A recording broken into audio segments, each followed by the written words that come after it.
The latest twist in that Two and a Half Men controversy, Angus T. Jones set off a firestorm when he called the show Filth and told fans not to watch it. But now he's apologizing to his fellow stars and the show's producers. The big question, will he keep his job? And ABC's Cecilia Vega has more on that. I'm on Two and a Half Men. I don't want to be on it. Please stop watching it. When Angus T. Jones, one of the stars of the hit show Two and a Half Men, recorded this religious rant, lambasting his own sitcom, Please stop filling your head with filth. It's hard to imagine he could have predicted the backlash. A Two and a Half Men star in hot water. Brainwashed? Exploited? But this morning, after international headlines and millions of views online, the young man who recently joined the Seventh-day Adventist Church is now saying, "I'm sorry. I apologize if my remarks reflect me showing indifference to and disrespect of my colleagues," Jones says in a statement. "I never intended that." But many in Hollywood now wonder if this new apology is too little, too late. People will see us and be like, oh, I can be a Christian and be on a show like Two and a Half Men. You can't. The man sitting next to Jones in that YouTube sensation, Christopher Hudson, a Seventh-day Adventist who runs an online ministry called the Forerunner Chronicles. I've never watched Two and a Half Men. Hudson's been described as Jones's spiritual mentor, though he admits he only recently met the actor. The Spirit would never tell him to stay on the show. That show is not teaching all truth, it's teaching lies. But others accuse Hudson of doing just that. That's not faith at its best. It's exploitative.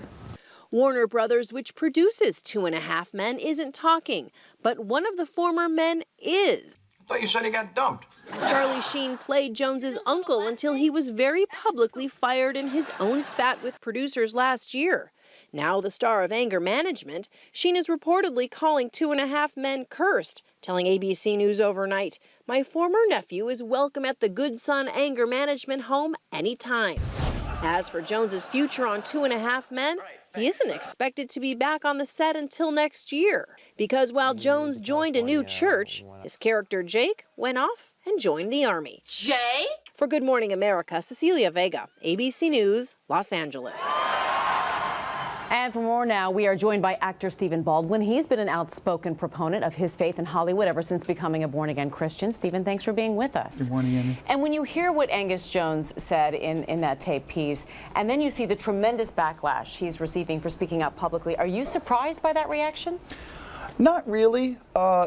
If you're really kind of asking the wrong guy here, because if you ask me, it just sounds like Angus is having an authentic experience with the gospel of Jesus Christ. It's a serious thing. A real, true walk of Christianity is very difficult, quite radical.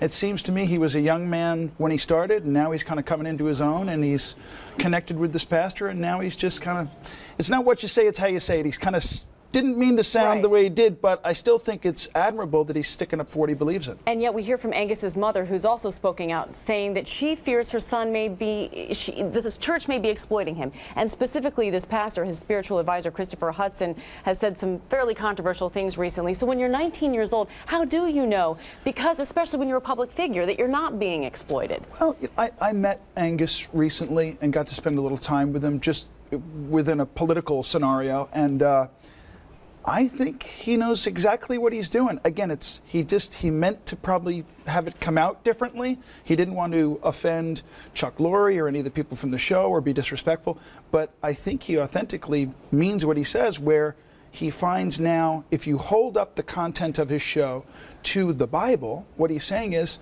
now there's a conflict for me. Well, does an actor have to quit a role if it conflicts with his beliefs? That depends on the actor.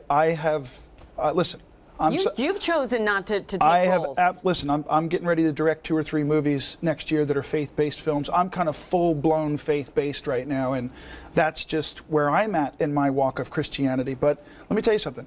Isn't it weird that as a Christian, I had a casting director come up to me 2 years ago and say, "I'm really sorry because I've brought your name up in castings for a while now," and they all just look at me like I'm crazy. Well, is it possible to be successful in Hollywood and be an outspoken Christian?